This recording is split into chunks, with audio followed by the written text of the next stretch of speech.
211, Mr. Walker, marami kaming talento sa aming R&D department. Kinailangan sila ng kalahating taon bago makakuha ng anumang kapansin-pansing resulta. Sino ka sa tingin mo? Sinasabing makakagawa ka ng 10 produktong kosmetiko sa loob lamang ng 1 linggo. Nanaginip ka lang.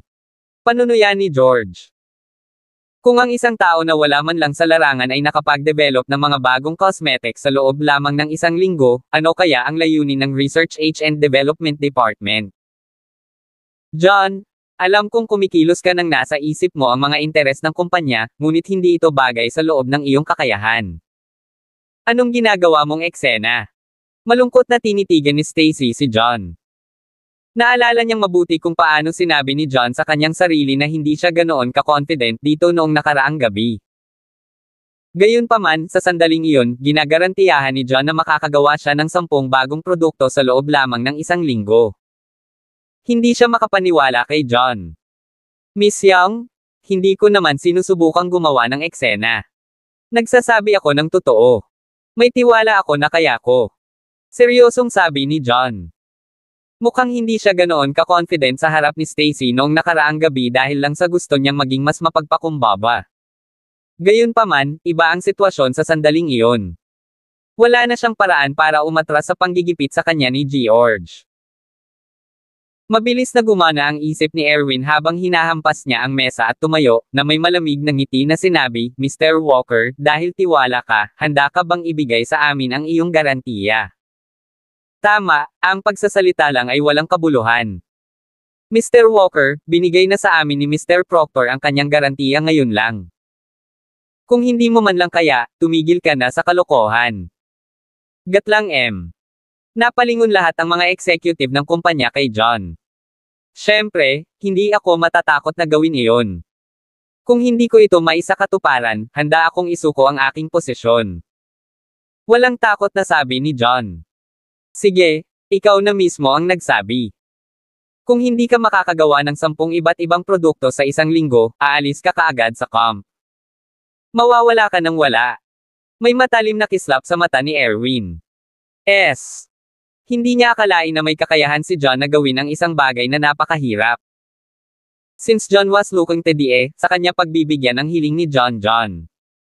Walang problema. Gayunpaman, paano kung nagawa kong gawin ito? Mahinahong sabi ni John. Napatawa si George nang marinig niya iyon, na nagsasabing, kung kaya mo, handa akong isuko ang posisyon ko bilang pinuno ng R&D. Ayoko ng posisyon na iyon. Tumawa si John. Kahit isa lang siyang secretary sa loob ng kumpanya na hindi ganoon kataas sa poste ng totem, binigyan siya ni Stacy ng malaking kapangyarihan.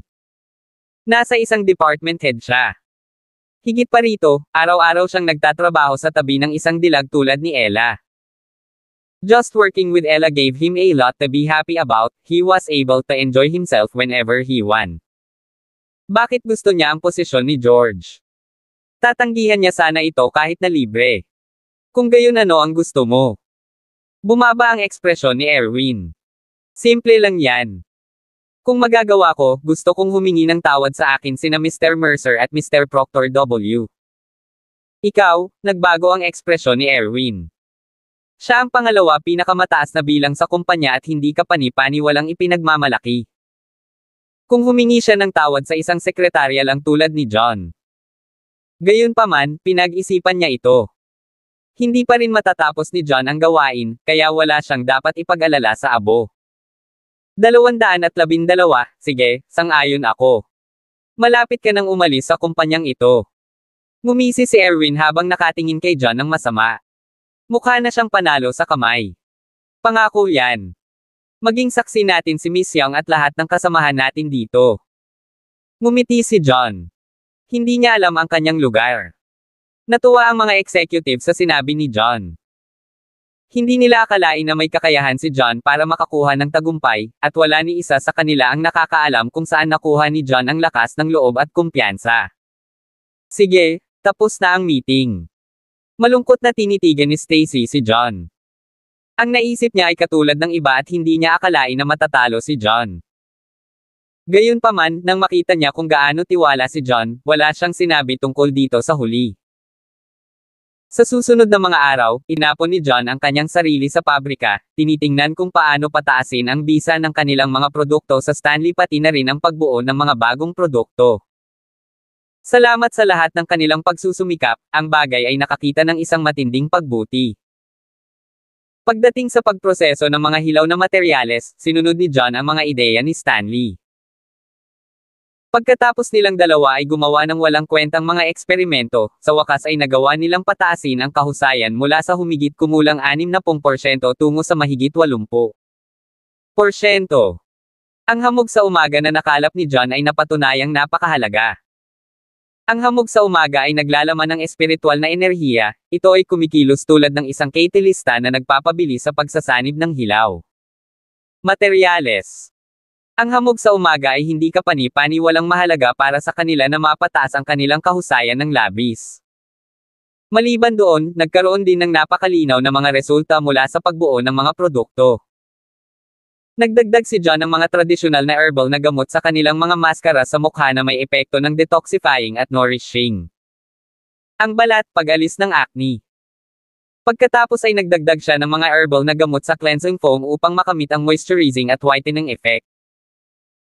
Sa pamamagitan ng pagdaragdag ng mga katulad na bagay sa iba pang mga pampaganda tulad ng mga lotion at cream, nakatulong ito na gumaan ang balat at mapabuti ang kalusugan. Hindi lamang iyon, ang pagdaragdag ng hamog sa umaga sa mga produktong iyon ay nagpabuti pa ng kahusayan. Talaga, sa mga kasanayang medikal ni John at sa hamog sa umaga na naglalaman ng espiritual na enerhiya, ang mga produktong ginawa niya ay isang hindi kapani-pani walang mataas na standard. Ang mga resulta ay mas mahusay pa kaysa sa maraming malalaking internasyonal. Mga tatak. Sa umaga, 1 linggo na ang lumipas mula noong unang tumaya sina John at Erwin. Batay sa kanilang kasunduan, kapwa kinailangan nina John at George na ipakita ang mga produktong ipinangako nila. Nasa meeting room na naman ang lahat ng executive ng kumpanya. Si Erwin ang unang dumating, umupo sa pwesto niya. Alam niya ang mga galaw ni John nitong mga nakaraang araw. Si John ay abala sa pagsasaliksik sa loob ng pabrika, ngunit si Elle. Gayunpaman, malinaw sa lahat kung ano ang magiging resulta. Si John ay isang basurang nagtapos sa unibersidad. Wala siyang anumang kakayahan o espesyal na kaalaman sa lahat. Walang paraan siya. Maaaring magtagumpay. Kakailanganin niya ang isang himala. Sa sandaling iyon, itinulak ang pinto ng meeting room. Nakangiting pumasok si George. Sa likod niya ay 6 na miyembro ng R&D department. Ang mga miyembrong iyon ay lahat ay nakasuot ng puting Amerikana at nagtulak ng 2 maliliit na trolley. Sa mga trolley ay may iba't ibang meya. Mr. Proctor, mukhang napakasaya mo ngayon. Sa palagay ko nagawa mong matagumpay na bumuo ng isang bagong produkto. 213, oo naman. I was fortunate this time, at natupad ko na ang ipinangako ko kay Miss Young last W8. Baka sa mukha ni George ang labis na kasiyahan. Talaga. Pagkatapos ay kailangan ka naming batiin. Napakahalaga ng mga high-end cosmetics sa paglago ng kumpanya. Kapag nalaman ito ni Miss Young, ang iyong departamento ay gagantimpalaan ng malaki. Ilang executive ang nag-alay ng kanilang pagbati. Mr. Proctor, maganda ang ginawa mo. Tumango si Erwin bilang kasiyahan. Siya ay nasa parehong bangka ni George sa sandaling iyon. Ang katotohanan na ang R&D department ay nagtagumpay ay isang magandang bagay para sa kanya. Ibig sabihin, nakuha na nila ang kalahati ng taya. Hindi nagtagal, nakarinig sila ng ilang high heels na naglalakad. Pumasok si Stacy sa kwarto kasama si Gracie, ang sekretarya. Umupo siya sa pangunahing posisyon at tumangala, kakaibang sinabi, "Hoy, nasaan sina John at Ella? Bakit hindi ko sila nakikita?" Ewan ko, hindi rin namin sila nakikita, natarante silang lahat. Sinusubukan kayang tumakas ni John dahil nag-aalala siya sa pagtatanong ng lahat dahil hindi siya nagtagumpay sa kanyang gawain. Tumawa si Erwin. Posible yan. Sobra siyang nagyabang last time, pero duwag na siya ngayon. Hindi ba't napakawalan diyan yan? Tama, alam kong hindi siya maaasahan. Napatunayang tama ako. Sinusubukang magyabang at magpakitang gilas nang walang kakayahang gawin ito. Sayang ang oras natin. Ang silid ng pagpupulong ay naging napakaingay, at ang lahat ay nadama na si John ay tiyak na tumakas. Sila ay napuno ng pangungutya at paghamak. Sinong nagsabing tumakas ako? Isang malamig na panunuya ang narinig nang pumasok si John kasama si Ella na may bitbit na itim na bag. Kailangan ko lang kunin ang mga ito sa pabrika, kaya na late ako. Hindi mo ako kailangang bastyusin sa likod ko ng ganyan. Malungkot na sabi ni John bago sumunod kay Ariel sa kanilang upuan. Buti hindi ka tumakbo. Nag-aalala ako na ikaw ay isang masakit na talunan at nagtatago. Responsibilidad. Tumawa si Erwin. Tulad pa rin ako ng dati. Nag-aalala ako na baka matatalo ka rin. Agad namang bumawi si John. Sige, dahil nandito na ang lahat, simulan na ang meeting. Anunsyo ni Stacy. Tumayo si George at nagulat, Miss Young, tungkol sa mga pangako ko noong huling pagkakataon, nagawa na ito ng departamento ko. Ang tatlong mga pampaganda na ito at ang mga pinakabago ay nagawa naming gawin. Naglabas si George ng 3 bote 1D. Inilagay ang mga ito sa mesa, ipinakilala ang lahat, ang una ay ang anti-wrinkle cream. Nagdagdag kami ng mga pennyworth sa loob, at ito ay may epekto ng pag-alis ng mga peklat at kulubot. Ang pangalawa ay itong skincare lotion. Nagdagdag kami ng milk veg dito, na nagpapaputi ng balat at nagdaragdag dito. Katumpakan. Ang pangatlo ay itong facial cleanser, dinagdagan namin ito ng angular Solomon seal. Maaari itong magtanggal ng mga itim na spot at moisturize ang balat 1. Tulad ng ipinaliwanag ni George, ipinakita niya sa lahat ng mga produkto. Mabuti, napakahusay. Nagtataka lang ako kung ang tatlong mas mababa ito ay makakaabot sa mga pamantayan upang maging isang high-end na produkto. Isang ngiti ang pinakawala ni Stacy. Mayroong hindi kapani-paniwalang mahigpit na mga batas pagdating sa mga pampaganda.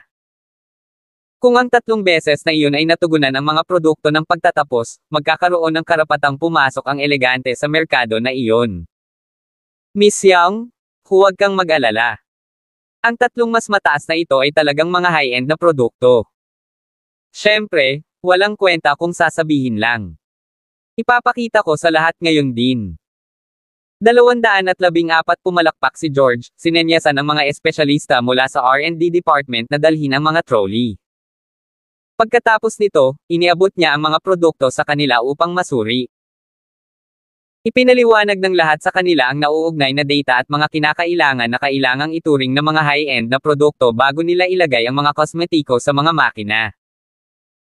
Habang gumagana ang mga makina, ginamit ni George ang kanyang laptop para kumonekta sa screen at ipinakita ang mga resulta sa malaking screen sa meeting room. Sa tabi mismo nito, ipinakita niya ang data para sa mga high-end na produkto para makapaghambing ang lahat. Miss Young, tingnan mo.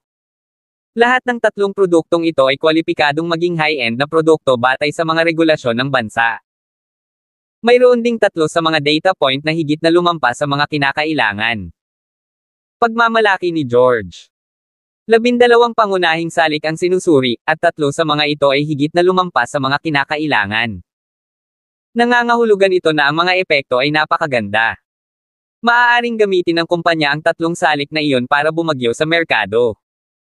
Ang galing. Mr. Proctor, napakahusay mo sa pagkakataong ito. Ang aking paniniwala sa iyong departamento ay hindi nagkamali di. Tuwang-tuwa si Stacy. Kahit na palagi niyang pinananatili ang isang malamig na panlabas sa mundo ng negosyo, hindi niya maiwasang ibunyag ang ilan. Emosyon sa sandaling iyon. Pagkatapos ng lahat, ito ay nag-aalala sa hinaharap na pag-unlad ng kanilang kumpanya. Hanggat ang kumpanya ay maaaring pumasok sa high-end na merkado, ang mga bagay ay maaari lamang tumaas. Mr. Proctor, maganda ang ginawa mo. Sa sandaling makapasok ang aming kumpanya sa high-end market, ang iyong departamento ang magiging pinakamalaki. Contributor. Tama, ito ang palaging layunin ng kumpanya. Makalipas ang maraming taon, nakalusot na tayo. Ang mga executive ay lahat ay hindi kapani-paniwalang masaya pati na rin pinuri at binati nila si George. Sobra ang papuri, lahat. Ang aking departamento ay sinusubukan lamang na mag-ambag sa kumpanya. Ginagawa lang namin ang dapat naming gawin, it's not worth mentioning. Mapagpakumbaba na sabi ni George. Ang ngiti sa kanyang mukha ay incredibly wide. Ang pag-unlad ng R at D ay tahimik sa mahabang panahon.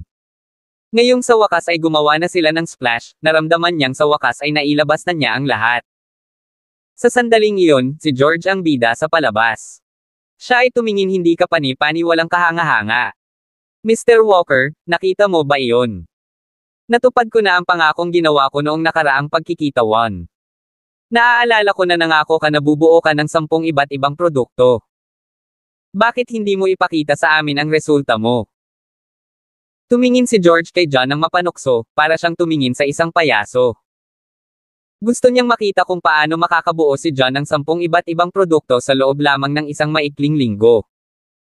Sa sandaling sinabi iyon ni George, lahat ay napalingon kay John. May pang-aalipuste sila sa kanilang mga mukha, at Ipinangako ko nga, pero hindi ko akalain na kumita lang ako ng 10, mahinahong ngumiti si John habang siya ay tumayo. Hindi ba nakakuha ng 10? Ano? Sinusubukan mo bang magdahilan? Tumawa si George. Mr. Proctor, sumama na ba ang tenga mo sa edad? Sabi ko hindi ko nagawang 10 lang, bakit ikaw? Hindi ako nakakuha ng 10. Natuwa si John sa mga palagay ni George. Masasabi ko sa iyo na nagawa kong bumuo ng 16 na mga pampaganda sa pagkakataong ito. 215 inilagay ni John ang lahat ng produkto mula sa itim na bag sa mesa ng pagpupulong. Eksaktong 16 na bote. 16. Siya ba talaga? Natigilan ang lahat habang nagpalitan ng mga tingin na walang kasiguraduhan. Walang nangahas na maniwala sa sinabi ni John. Makikita mo kung ito ay totoo o hindi pagkatapos ng pagsubok. Kalmado ang mukha ni John habang iniaabot niya ang lahat ng 16 na produkto sa mga espesyalista. Ang mga lalaki mula sa R&D department ay hindi kapani-pani walang nagdududa habang inilagay nila ang lahat ng produkto sa mga makina na sumasailalim sa kanilang pagsubok. Hindi nagtagal, lumabas na ang resulta. Ang mga empleyado ay kinusat ang kanilang mga mata sa hindi makapaniwala nang makita nila ang mga numerong nakadisplay sa screen. Read, kumusta ang mga resulta, high-end ba ang mga ito? Hindi maiwasang magtanong ni George. Napatingin din ng ibang executive sa mga empleyado na may pag-aalala. Kahit na hindi sila naniniwala na makakagawa si John ng anumang mga pampaganda, nagsimulang umilo ang kanilang kumpiyansa sa mga hindi pangkaraniwang reaksyon. Mr. Proctor, mukhang may problema sa data. Napalunok ang lalaki habang nahihirapang mag-ulat. May problema sa data. Ano? Hindi ba nakamit ni isa ang marka? Tulad ng inaasahan ko. Nagsimulang tumawa si George nang makaramdam siya ng kaginhawaan. Akala ko nagawa niyang gumawa ng mga bagong produkto. Natakot ako. Kaya nagbibigay lang siya ng mga walang laman na pangako. Wala sa kanila ang pumasa sa marka. Mr. Walker, maaari ka bang random na nagdagdag ng ilang mga halamang gamot at sinabi na ikaw ay gumagawa ng mga bagong produkto? Haha, joke lang. Nagsimulang tumawa ng malakas ang lahat. Ang ilan sa kanila ay nagsimulang maiyak sa kakatawa. John, may problema ba sa mga produkto mo? Napatingin si Ella kay John na may pagdududa. Kasama niya si John nitong mga nakaraang araw, kaya alam niyang nakagawa si John ng mga bagong pampaganda. Gayunpaman, hindi niya alam kung mayroon sa kanila ang nakakatugon sa mga pamantayan. Hindi dapat magkaroon ng anumang problema, ang puso ni John ay nagsimulang tumibok ng mabilis. Nakatuon siya sa pagsisikap na bumuo ng mga bagong produkto sa nakalipas na ilang araw at hindi tumingin sa mga nilalaman at data ng detalyado. Nang malaman na ang data ay hindi umabot sa mga benchmark, nagsimulang mag-deflate ang kanyang kumpiyansa. Mr. Proctor, hindi yon. I didn't mean it that way. Nagmamadaling sinubukang magpaliwanag ni Reed nang mapansin niya Ayos lang, hindi na kailangan pang sabihin. Ilagay lang ang lahat ng data sa screen.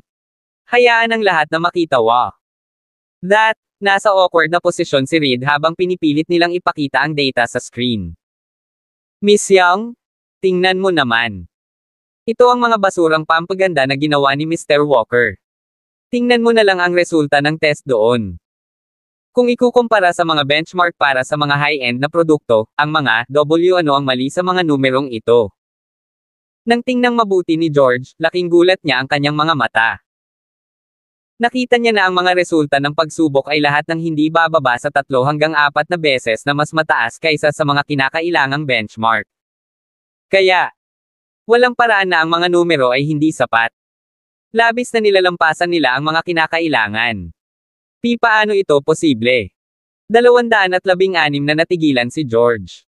Napatulala si Stacy. Pati si Erwin at lahat ng executive ng kumpanya ay nataranta.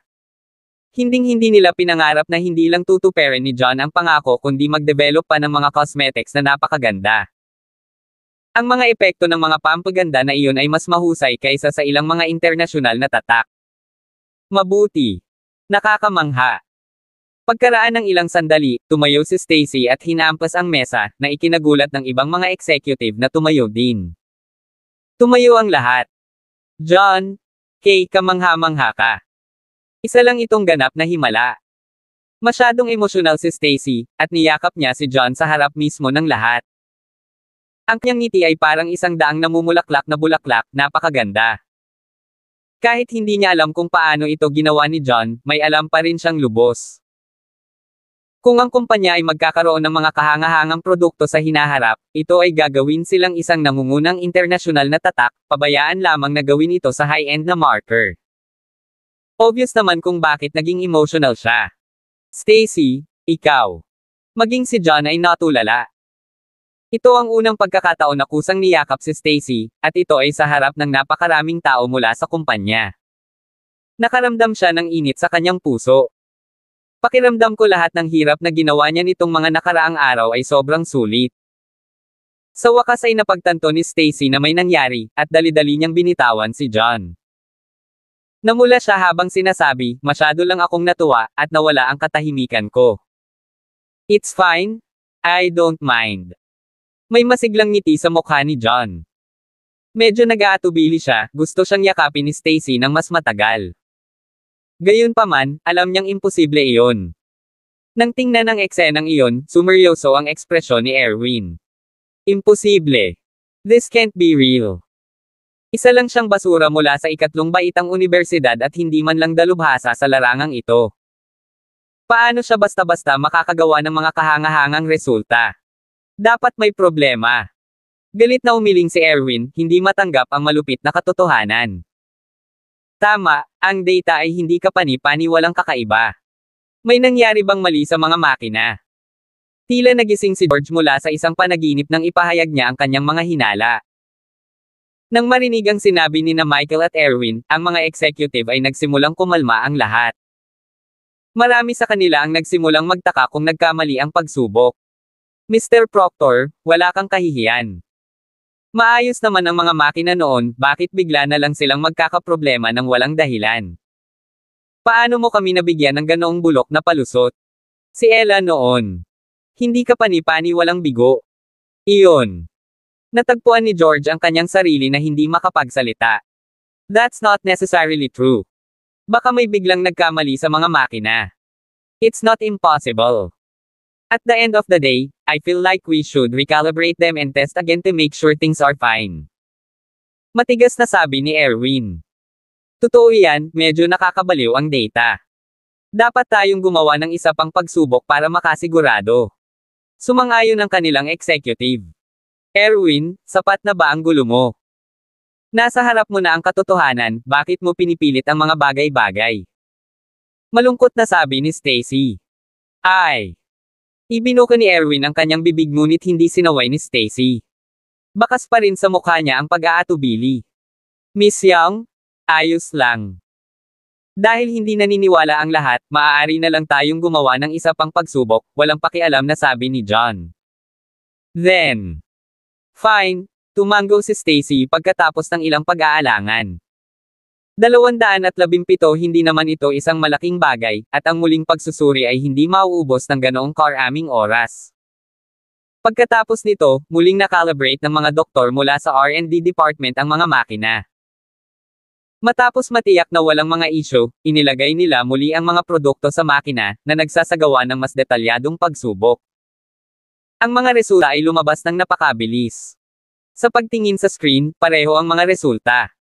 Si Erwin, George, at lahat ng nagdududang executive ay biglang natahimik. Biglang walang ni isang ingay sa buong lugar. Tumingin si John sa paligid at kalmadong itinoon ang tingin kina Erwin at George.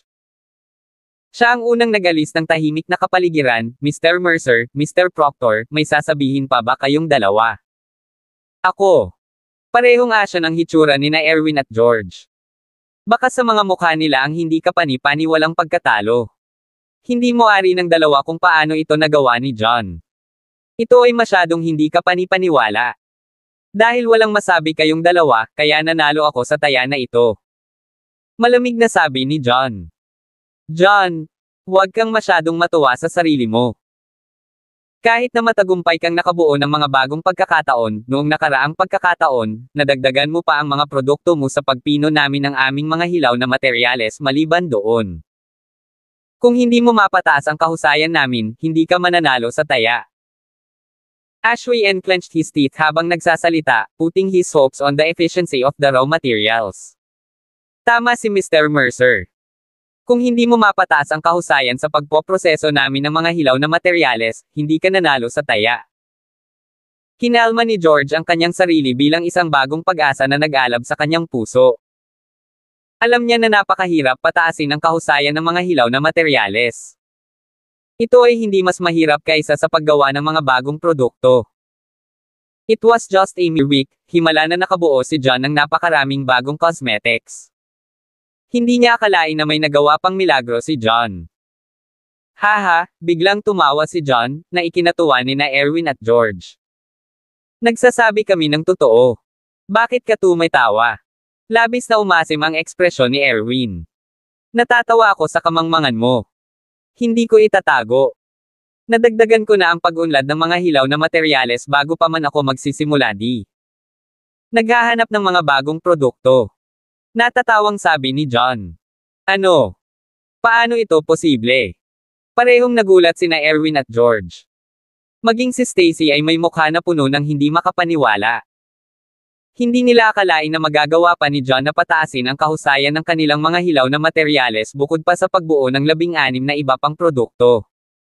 Ito ay masyadong hindi kapani-paniwala. Ella, totoo ba ito? Mukhang nagdududa si Stacy. Ayaw niyang pagdudahan si John, pero masyado lang on. Oo, tama iyan. Sa kasalukuyan, ang kahusayan ng pagpino ng mga materyales ay tumaas na mula sa humigit kumulang 60% hanggang sa higit sa 8. Nakita ko ang lahat sa aking sarili. Tumango si Ella habang nakatingin kay John na may komplikadong ekspresyon. Naisip niya na ang dalawang bagay ay magiging napakahirap, ngunit ginawa ito ni John. Kahit papaano nagawa ni John. Laking gulat niya kay Ella. Mabuti, ito ay kamangha-manghang. Napakaraming magagandang bagay ang nangyari ngayon, Juan. John, hindi mo ako binaygo. May ngiti sa labi si Stacy. Ang saya sa kanyang puso ay imposibleng des. 218 ang problema sa mga hilaw na materyales ay palaging isang bagay na nakakaakit sa kanya. Gayunpaman, hindi lamang gumawa si John ng mga bagong high-end na produkto, ngunit inalis pa niya ang problemang iyon para sa kanya.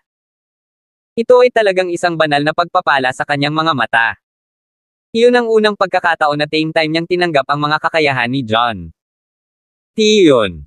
Tao ba siya? Lahat ng mga executive sa kumpanya ay malapad ang kanilang mga panga, halos umabot sa lupa. Lahat sila ay tumingin kay John na parang halimaw. Mas malala pa ang kalagayan ni na Erwin at George. Tuluyan na silang napatulala sa gulat. Paano nangyari ito? Pulang-pula ang mukha ni Erwin. Walang tigil ang kabog ng dibdib niya, parang lalabas siya ng dugo. Siya ay palaging isang mapagmataas at narcissistic na tao. Hindi niya itinuring ang sino man na karapat-dapat sa kanyang pansin. Ulila pa nga si John. Pagkatapos noon, kumpleto pa siyang basura na walang pupuntahan. Masama ang tingin ni Erwin kay John. Gayunpaman, sa sandaling iyon, ang taong nakita niya bilang isang hamak na langgam ay biglang nagpakita ng walang katulad na husay at talento. Ito ay hindi kapani-paniwala. Mr. Mercer, Mr. Proctor, panahon na kayong dalawa na matalo sa postahan. Dapat ay handa kang tanggapin ang pagkatalo kung handa kang kunin ang taya sa unang lugar. Kailangan ko bang sabihin sa iyo kung ano ang susunod mong gagawin? Mahinahong sabi ni John. Ikaw. Galit na galit si Erwin. Ayaw niyang tanggapin ang pagkawala niya, ngunit wala siyang magagawa. Mr. Walker, inaamin ko ang pagkatalo. Laging may mas mataas na bundok sa dulo. Ang iyong mga kasanayan sa pananaliksik at pagpapaunlad ay nakakagulat. I was ignorant. Gayun din, taos-puso akong humihingi ng paumanhin sa pagdududa sa iyong mga kakayahan bago ito. Sana hindi mo na lang isa-puso. Bumantong hininga si George bago yumuko kay John, puno ng sinseridad. Kung tutuusin, wala naman siyang matinding sama ng loob kay John. Nang makita niya ang mga kakayahan ni John, lubos siyang napahanga. Mr. Proctor, masyado kang mabait. I was just a bit lucky. Nakangiting sabi ni John. Ang kabilang partido ay ang pagiging mga awit, at siya ay hindi isang maliit na tao. Kaya naman, tinanggap niya ang paghingi ng tawad ni George. Ngumiti. Mr. Mercer, ikaw na ngayon. Napalingon si John kay Erwin. Nakakuyom ang mga kamao ni Erwin. Galit na galit siya kay John ng mga sandaling iyon. Sa kanyang napakalaking pride at dignity, walang paraan na handa siyang humingi ng tawad kay John. Gayunpaman, ang isang pagkawala ay isang pagkawala.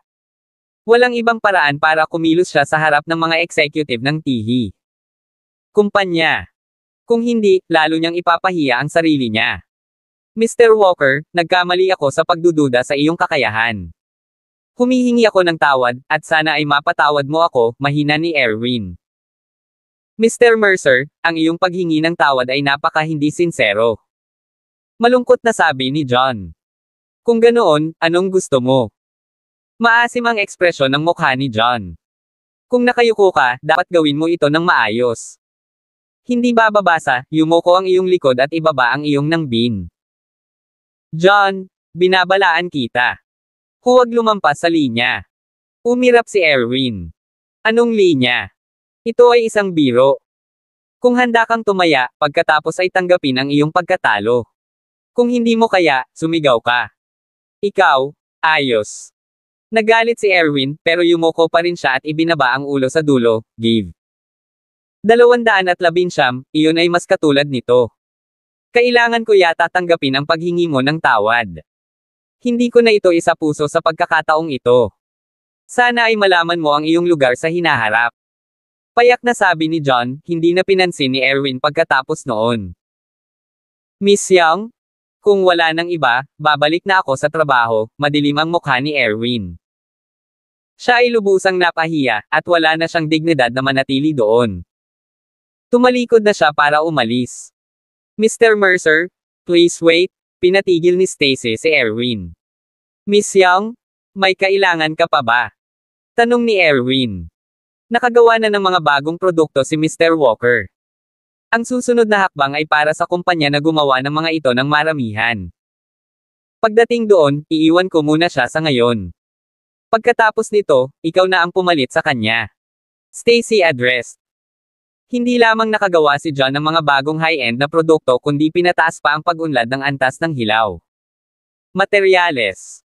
Pareho sa mga bagay na iyon ay hindi kapani-paniwalang epekto sa produksyon. Ang pag-iwan sa kanila ni John para sa sandaling ito ay nagpapataas ng produkto sa hinaharap. Ano? Paano mo nagagawa iyan? Nagulat si Erwin. Palagi siyang namamahala sa mga hilaw na materyales at produksyon. Ibinigay ni Stacy ang kanyang mga tungkulin kay John, na nawala ang kalahati ng kanyang kapangyarihan.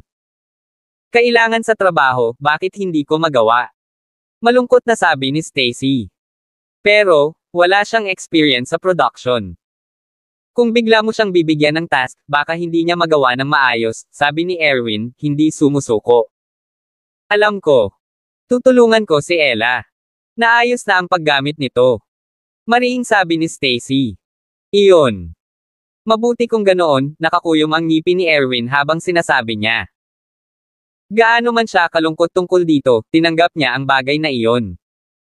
Sige, maghiwa-hiwalay na tayo. Anunsyo ni Stacy. Pagkatapos noon, nagsimula nang umalis ang lahat. Si Stacy, Ella, at John lang ang naiwan sa meeting room. John, napakahusay mo sa pagkakataong ito. Sabi ko dati, gagantimpalaan kita ng maayos basta magtagumpay ka. Paano ito? Ibibigay ko sa iyo ang 1% ng dividend rights ng kumpanya. Ano sa tingin mo? Stacy. Nakangiting sabi. 10%. Stacy, masyado mo siyang binibigay. Nagulat si Ella. Ang Elegante Group ay ibinigay kay Stacy upang pamahalaan ang kanyang lolo. Regalo sa kasal ang inihanda ni Elder Yoong. Dahil ang kumpanya ay hindi nagbukas ng mga bahagi nito, at si Stacy ay napakahusay din, ang lahat ng mga bahagi ng kumpanya ay ibinigay kay Stacy. Gayunpaman, hikayatin ang lahat na magtrabaho ng mas mabuti, nagbigay siya ng mga dibidendo sa mga executive ng T. Kumpanya. Ang mga executive ay hindi kailanman nakakuha ng anumang pagbabahagi, ngunit nakuha nila ang mga dibidendo.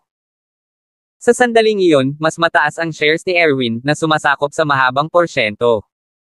Ang pangalawa ay si Ella, na may 6 na P. Binigyan ni Ella si John ng hanggang 10% sa sandaling iyon, kahit na higit pa sa kung ano ang mayroon si Erwin. Halatang gulat na gulat si Ella. Hindi naman masyado. Sa mga kontribusyon ni John sa kumpanya sa huling 2 beses, 10% lang ay wala na. Hindi lamang sinigurado ni John ang pakikipagtulungan ng Wick Group sa kumpanya, ngunit nakabuo pa siya ng bagong prod. 220 napakalaking kontribusyon na tila hindi sapat ang mga dibidendo. Humingi man ng share si John, susubukan sana niyang bigyan ng kasiyahan si John. Hindi siya tanga. Paanong hindi siya matutuwa? Inikat ni Ella ang kanyang mga mata at sinabing. Batay sa kasalukuyang account ng kumpanya, ang kanilang kabuoang kita bawat taon ay umabot sa halos 40 hanggang 60 mili sa isang taon. Kung nakuha ni John ang 1% ng mga dibidendo, makakakuha siya ng 4 hanggang 6 na milyong dolyar sa isang taon. Ito ay hindi maliit na bilang. Kahit na nagpasya si John na magretiro kaagad, masusustento niya ang kanyang sarili sa perang iyon. Ito ay isang hindi kapani-paniwalang kamangha-manghang regalo. Hindi akalain ni Ella na tatanggihan ito ni John. Gayunpaman, bago pa man siya makatapos magsalita, tuluyan na siyang itinapon ni John. Stacy, I don't want any dividends. I just want. Tumingin si John kay Ella at napatigil sa kanyang paglalakad. May mga bagay na hindi niya masabi sa paligid ni Ella. John, nababaliw ka na ba? Sa sobrang gulat ni Ella, nalaglag ang mga panga niya. Matapos ang piging sa pagdiriwang, nalaman niyang ulila si John na walang pangalan. Sa sitwasyon ni John, hindi kapani-paniwala na tinanggihan niya ang mga dibidendo na magbibigay sa kanya ng milyon-milyong bawat taon. Iniisip niya kung may sira ba sa ulo ni John. Ano bang iniisip mo? Namula si Stacy. Hindi alam ni Ella ang iniisip ni John, pero alam niya ang gusto ni John. Ang 10% dibidendo ay isang gantimpala para sa iyo. Tungkol naman sa iba, mamaya na lang natin pag-usapan. Hindi tinanggihan ni Stacy si John pero hindi rin pumayag. Then, fine. Napilitan itong tanggapin ni John, ngunit tahimik niyang iniisip kung kailan siya muling makakasama ni Stacy. Ang ganitong uri ng gantimpala ay nadama na mas mahusay kaysa sa kanilang mga dibidendo. Sa opisina ng Vice-Presidente, bumalik si Erwin sa kanyang opisina na madilim ang mukha. Sumunod naman si Michael sa likod niya. Kasuklam-suklam si John. Galit na galit ako. Minaliit ko siya. Mas mahirap siyang pakitunguhan kaysa sa inaakala ko. Hey! Mr. Mercer, please calm down. Pansamantala lang ang pagkawala, hindi mo kailangang magalit. Baka ikaw Paano ako kakalma? Hindi lang ako pinahiya ng husto John ngayon, ninakaw pa niya ang power OV ko. Siguro hindi naman masama. Sinabi na lang ni Miss Young na pansamantalang siya ang bahala dito. Sabay mana niya. Para simulan ang mass producing ng kanyang mga produkto, malamang na ibabalik ni Miss Young ang kapangyarihang iyon sa iyo, Michael. Imposible.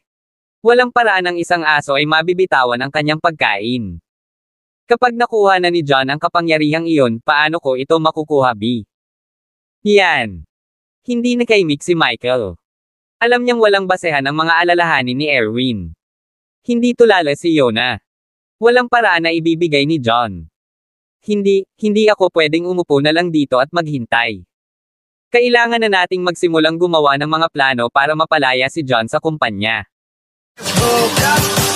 at what they doing, keep on doing better.